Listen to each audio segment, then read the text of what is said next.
Xa sesilapha ke sesifikile ke sihamba naye umamCirha kolusuku lanamhlanje sizohlalutya amathongo utata uMbathane.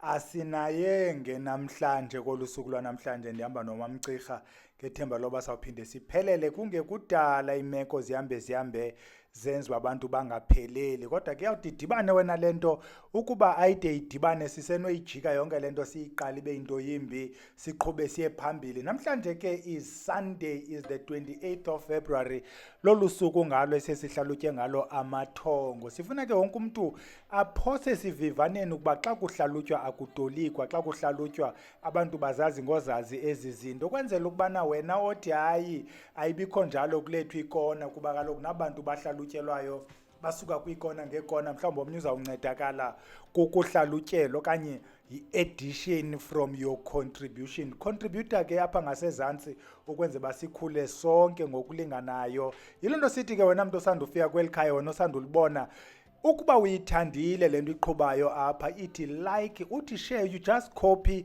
share kuFacebook wakho kulo Instagram WhatsApp ukwenzela uba iqhube lento sibhizi yiyo apha ekufundisaneni ekukhulisaneni. Masingeneni ke kuyo lento ukwenzela uba singabi sayitsala kakhulu. Niyayazi ke ubhele xa sefikile wayithetha lazoyithetha akaye abuye uye abhabhayise namhlanje nje bicawe athi sizawudibana ngomvulo. Ngomso ke nje bizabe ngumvulo sizakhe sincokole into yesipili eyimira ukuthi isipili esi senzani kwezi zinto zethu zamayeza kwenziwani ngesipili. Masidibane ke phayana ke esipilini tomorrow kwangoku siyayiyeka ke singene apha kuthiwa lento emathongweni apho siyolawula khona. I just want ke to send a small apology ukuthi iquality kulena igame khange nje ibe yiliphucukileyo, izawuphucuka ngenye imini, izawuphucuka iquality. Masicamagusheni Camagwini manicamagushe ndimnxibane ndingunojawulo ndingutsonso ndinguhlomla ndingumhlanga Camagwini ndinguzanele igama lam kaTsawu inyanga yezizwe igama lam lomshologu Camagwini. Masiqhubeke mamCirha ukwenzela uba because namhlanje siphethe into endana I think ayi-13 so izawuba yimarathon ke abantu abahle ukwenzela uba side siyofika sifuna umgqiba uweek 2. Uweek 1 simgqibile kodwa bakhona abantu abebhalile kuweek 1 kulaa clip besithe ilahlekile andisawaboni kwaloo mathongo kwala ebephayana kwii-comments.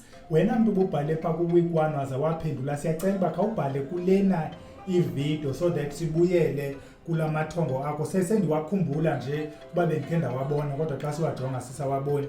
Masingeneni ke entweni siqale ngomntu wokuqala uSipho sethu Fikizolo phantsi uba ngumafikizolo. Uthi ke uFikizolo Camagwini tata ubhele lithonga ndihamba netshomi yam kwindawo elihlathi sidibane namajoni abelungu ebetha abafana babini ngathi bamoshile sigqithe kude kufuphi nabo sidibane nendawo etsitsa amanzi athi ke in bracket umthombo. Xa ndiqwalasela la manzi adibene negazi ndothuke utothuke ke zawaqwalasela ucela ke ukuhlalutyelwa nanko mamCirha. Manicamagushe uba ndiliva kakuhle elithongo likaSiphesuhle uthi uzibona ehamba netshomi yakhe phakathi kwehlathi. Xa iphakathi kwehlathi ubona amajoni abelungu ngathi babetha umntu.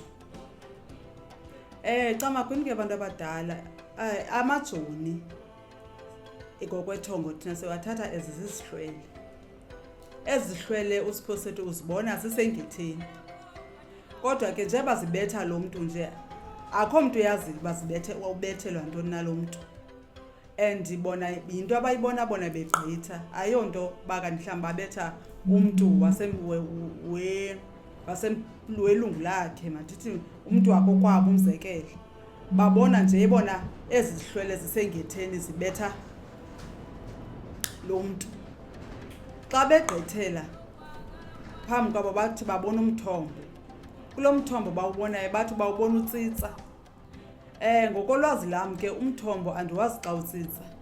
Umthombo ayonto itsitsayo. Athi xa ujonga lo mthombo ubona kukho negazi. Umthombo ke sobuthatha likomkhulu kulapho kuhlala abantu abakhulu khona kodwa ke apho ndibhidakala khona ke kukho negazi so benzawuthi mna kusipho sethu makaka ayiqwalasele emcimbi wegazi ngoba kaloku ubone izihlwele zasengetheni ngoku ubona izihlwele zakomkhulu ezi zasengetheni akayazi ba uzibona zibetha umuntu akho mntu yazi ba kutheni ezi zihlwele zinomsindo nje zibetha lo muntu umoshe intoni lo muntu okwesibini umuntu emthonjeni ubona kutsitsa into ethetha uba umthombo mosa utsitsa ungatsitsa into ethetha uba nazo ezohlwele zilapho sinomsindo makathathe intonga akhayo ayojonga uba kwenzeka ntoni na phakathi kwakhe Amaguke fiki izolo ukuba ikhonto engacacanga usenophinde ubhale under le video sigqithe siye kolandelayo unomazuko made kanye made uthi camagwini bheki ndicela uhlalutyelwa elithongo ndiphupha ndidlula kwiinkomo ezintathu ezimecaleni kwebhasi okwebus stop mna nomakazi wam silinde ibhasi endisa esikolweni ndinomdla kwenye kwezi nkomo kwangathi ngaske ndiyithathe ndikhwele nayo apha ebhasini but andikwazi ezimbini zawela indlela yona yashiyeka isitya apha phantsi yemka ibhasi Camagu.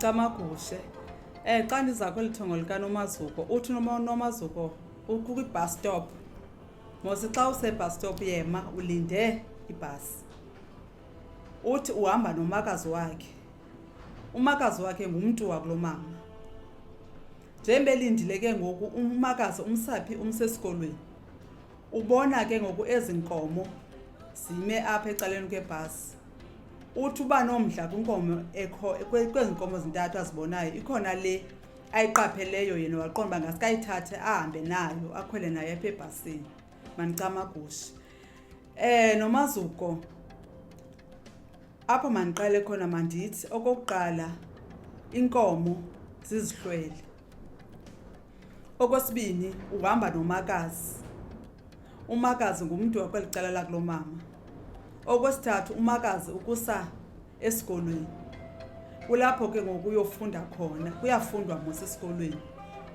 umakazi ke ngoku abantu bakulo mamakho bakusa esikolweni bangofunda ngokwentwaso ngehlobo mna ndiyibona ngalo kukho le nkomo uyiqapheleyo unomdla wayo ngase ke mna ke ube kanti le nkomo uyiqaphela uba yinkomo enjani ngoba xa usisiya kwesi sikolo sentwaso ekugqibeleni xa ugodiswa ngenkomo kuye kubaluleke ke ngoku uyazi uba laa nkomo wawuyibone ngoku yayinkomo enjani ngoba abantu abadala amaxesha amaninzi bakuthongisa qala ungekangeni kwesi sikolo usiya kuso bakubonise izinto eziphambili apho uyakhona kubalulekile ke ngoku amathongo enjalo uwagcine Camagu mamcela masilungise lento ehambe kwezinye indawo itolike ngenye indlela ukuba ulandela abanye abantu abahlalutyayo bazawuthi ibhasi kukufa bazawuthi ungene ebhasini abanye bazawuthi uyathwetyulwa abanye bazawuthi uzawufa akukho nto irongo kulo analysis kanye kulo interpretation injalo yamathongo asilawuli amathongo okufana thina bekhaya siyazi ibhasi iyinto ekuthatha kule ndawo ikuse kulaa ndawo so ke asizuthi usisi makoyike ukuthi uzawufa ukhwele ebhasini nomakazi bayofa masigqithe siye kolandelayo nguShampula Mtizozo uShampula Mtizozo uthi ndicamagushe bawubhele izolo bekuyi-13 kaFebruwari ndithonga ndiphathelwa umntwana omncinci ogulayo xa ndimbeka isandla ebunzi ndive ubushushu obukhulu kodwa bekungootata bodwa aba baze nalo mntwana bakhangeleka bekhonza ngoba ndibona bundukwana ngathi yilaa ntsimbi yase-St. John's bebethandaza kodwa ndaxakwa nzomenzani ngoba andingomthandazi xa ndiqwalasela ingathi vele bekumele ndiyayenza le nto ngoba ndibona ingathi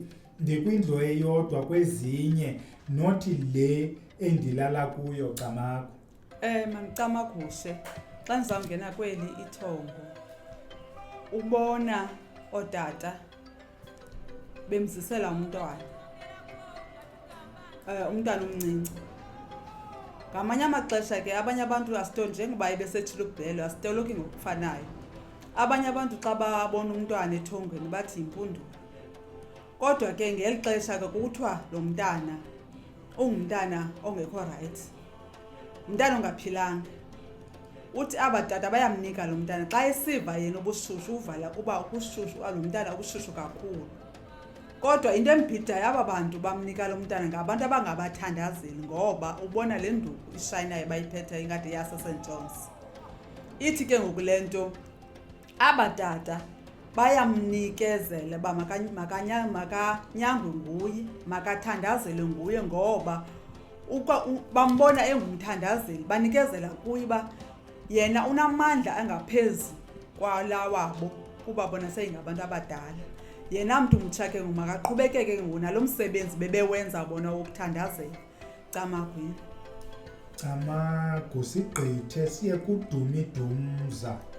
Uthi uDumidumza ndibulisile kwikhaya lakwaVusilanga ndiphuphe umakhulu othi ngathi ndimbonela okay umakhulu ngathi umbonela isibhakabhakeni.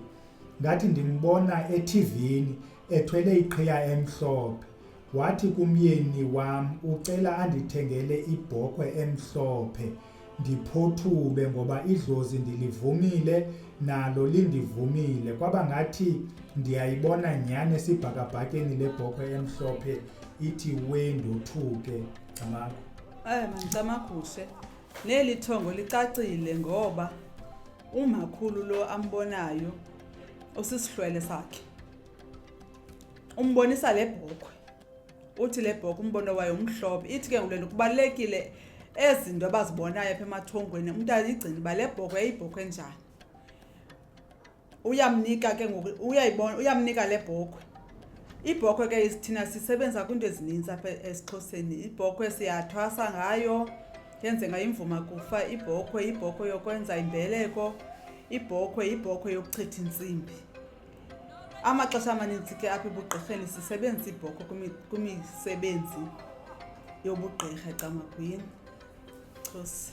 Camako mamgqirha. Inoba ke umyeni uzayithenga le bhokhwe ukwenzela uba kwenze lo mphothulo uthi idlozi ulivumile limvumile kumenza kumnandi kuyo yonke lento lena kushota nje le bhokhwe andinantsi nayo seyisesibhakabhakeni. Usolomzisiko siyabulela kwaye siyafunda apha. Camako tata. Siyabulela kuSolomzi. Sigqithe True Life Stories. Camagwini Khuboni lo nguNomali eBhayi, uNomali. Andingomntu uthonga ebusuku. Isibonakaliso emini yindlela endibona ngayo izinto. Ndangena entsimbini emhlophe. Iveki yokuqala ndithwala mhlophe ndinxiba i-imprint eblue. Ndathi ndivele evenkileni. Xa ndiza kungena egeyithini ekhaya ndabona amanzi agcwele phambi kwam ingathi ngumlambo. La manzi ami endleleni yam negeyithi yasekhaya. La manzi abomvu ingathi xa ndijonga kukho inja edada phantsi emanzini ephantsi ezantsi kwala manzi I guess. Andoyika akwabikho mntu waziyo ukuba ndiboniswa ntoni. Seyiminyaka emininzi edlulileyo. Ndasiwa emlanjeni engelwa kuba intwaso imenxi. Xa kusithiwa mandikhulule ndiza kungena emlanjeni ndathomba kakhulu. Imilenze yam ibomvu nje. Yandicingisa esasibonakaliso ndaphele ndingenisa inzwana kuphela. Andisayazi makuthini Camako. Camagwini bantu abadala. Eli thongo lona uthi uthonga amanzi elapha phambi kokwabo. But phansi kwala manzi kukho inja. Namanzi aphinda bebomvu Camagwini. Amanzi ke ngabantu zizidlwele zakomkhulu. Ikhona nje into engazange ihambe kakuhle ngela xesha kwakusenziwa umsebenzi wakhe. Ithi ke ngoku lento abantu abadala abazange bakholiseke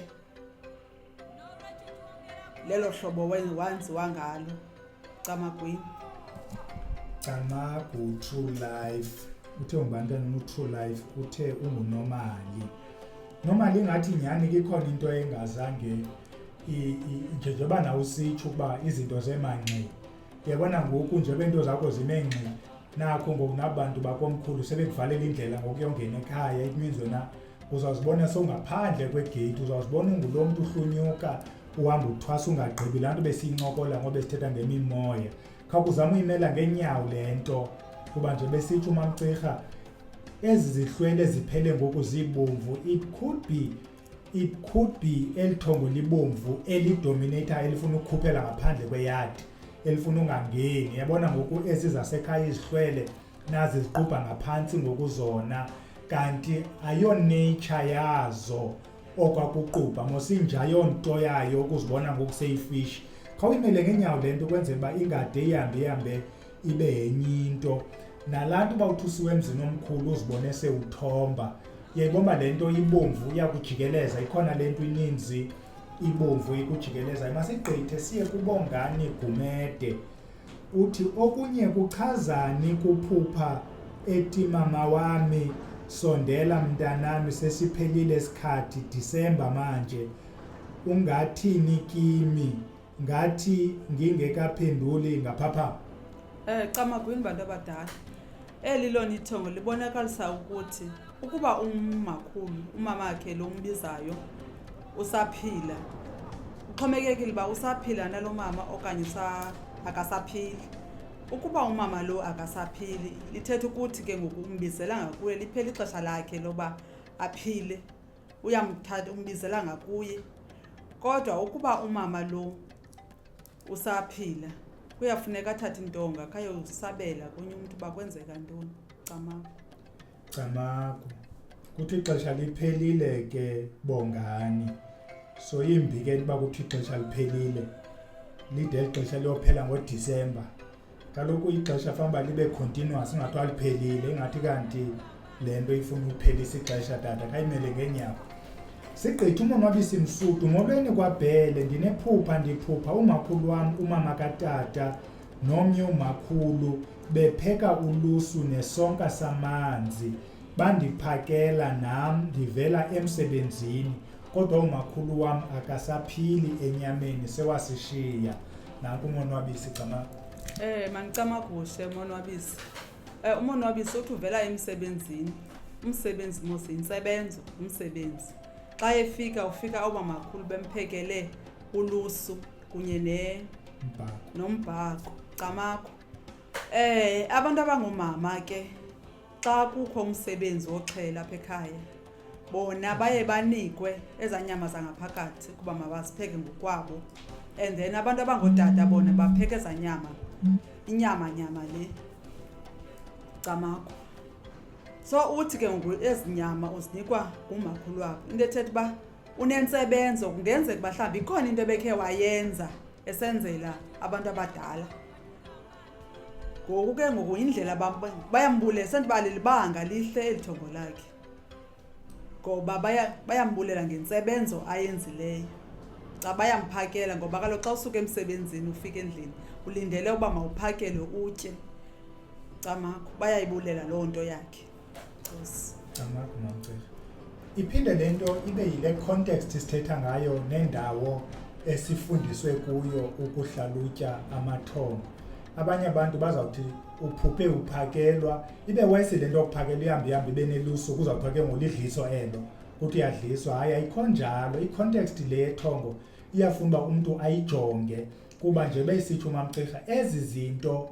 zezi ziphekwa ngoomama ezi zinto zezi silinde baziphakwe ngoomama nje besitsho uMamCirha ikhona le nsebenzo tata kungenzeka mhlawumbi wena usandukwenza into kulomama okanye xa sithetha ngokwenza into asithethi ngokwenza imisebenzi uyakwazi mhlawumbi wena ubuyojikela ubuyovela yayibona abantu bakulomama bakuthandile abantu bakulomama bakubona ungumntu noko wenza izinto ezibonakalayo so bayakuphakela ibalulekile nto akho nto ifunwa kuwe abathi yenzani bayakuphakela lithongo elihle eli tata Camako